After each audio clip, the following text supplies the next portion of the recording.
வச்சுருக்காங்க. ரொம்ப நல்லா இருக்குது சார். ஃபுல்லாக அந்த வெயிலுக்கு வந்து இங்கேருந்து ஒரு ½ hour ரெஸ்ட் எடுத்தால் கூட அசதியெல்லாம் போகும். அந்த அளவுக்கு வச்சுருக்காங்க. நல்லா தண்ணி, ரெஸ்ட் ரூமு, சார்ஜிங் ஃபெசிலிட்டி எல்லாமே நல்லா இருக்குது சார். ரொம்ப தேங்க்ஸ். நீங்கள் வந்து இதுக்கு முன்னாடி எல்லாம் வரும்போது எவ்வளோ நேரம் ஓட்டுவீங்க டொமாட்டோ, என்ன பண்ணுவீங்க? இல்லை, மார்னிங் இப்போ 8-9 மணிக்கு ஆரம்பித்தோம்னா எப்படி நைட்டு ஒரு 10-12 மணிக்கு ஓட்டுவோம் சார். ரெஸ்ட் எடுக்க எங்கேயும் இடம் இருக்காது, ஒன்றும் இருக்காது. ரெஸ்டாரண்ட்டில் ஏதாச்சும் உட்காந்தா தான் உண்டு எங்களுக்கு, இல்லைன்னா ஏதாச்சும் மரத்தோட்டத்தில் தான் இருக்குது. இப்போ இந்த மாதிரி போகிறது வந்து ரொம்ப யூஸ்ஃபுல்லாக இருக்கும். கண்டிப்பாக யூஸ்ஃபுல்லாக இருக்கும். ஒரு சார்ஜிங் போகிற ஃபெசிலிட்டி இருக்காது. மெனக்கட்டி இதுக்குன்னே கட் பண்ணிட்டு வீட்டுக்கு போவோம்.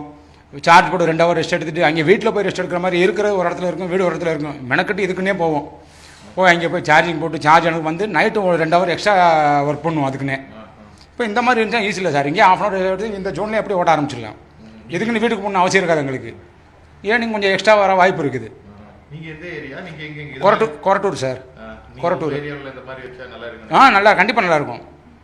நல்லா இருக்கும் சார், கண்டிப்பாக நல்லாயிருக்கும். ஒவ்வொரு ஜோனுக்கு இந்த பக்கம் வச்சோம்னா கண்டிப்பாக நல்லாயிருக்கும். மெயினாக அந்த மதுரை வாயில் ஏரியா இருக்குது பார்த்தீங்களா, அங்கே வச்சோம்னா நல்லாயிருக்கும். ஏன்னா அங்கே வந்து நிழல்ன்றது வந்து இருக்காது. அங்கே மதுரை வாயில், இந்த ரெட் ஹில்ஸ் அந்த சைடில் போனோம்னா சப்போஸ் இந்த வெயில் டயத்தில் வந்து ஒதுங்கிறதுக்கு இடமே இருக்காது. அங்கே சப்போஸ் புக்கிங் ஒரு ½ hour 10 நிமிஷம் லேட் ஆகுன்னு வைங்களேன், இல்லை ஒரு சாப்பிட்டு ஒரு ½ hour ரெஸ்ட் எடுக்கணும்னா கூட அங்கே இடம் இருக்காது. ஏதோ ஒரு மரத்தை தேடிட்டு தான் ஓடுவோம் நாங்கள்.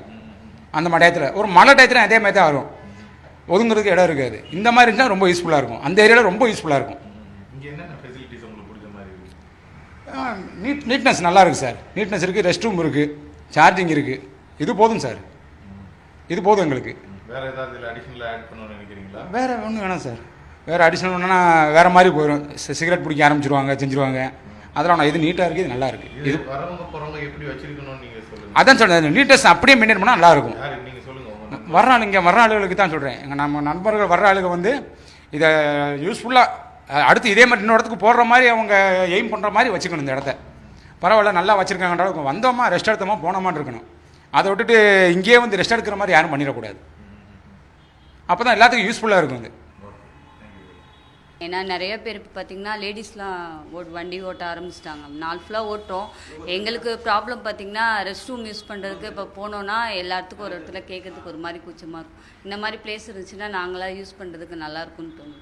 வேறு என்ன ஃபெசிலிட்டிஸ் எதிர்பார்க்குறீங்க? ஒன்றும் இல்லை, நாங்கள் ஃபுல்லாக வண்டி ஓட்டுறதுனால சார்ஜ் போடுறது, தண்ணி, ரெஸ்ட் ரூம் யூஸ் பண்ணுறது, இது போதும். வேறு ஒன்றும் வேண்டாம். பெண்களுக்கு தனியாக இருந்தால் நல்லாயிருக்கும் அப்படின்னு சொல்லி. ஆமாம், நல்லா இருந்தால் நல்லாயிருக்கும். ஏன்னா இப்போ இது காமனாக இருக்கிறதுனால எல்லாருமே இருப்பாங்க, ஜென்ஸும் இருப்பாங்க. 2 பேருமே ரேபிட் ஓட்டுறதுல எல்லாமே இதாகிட்டாங்க.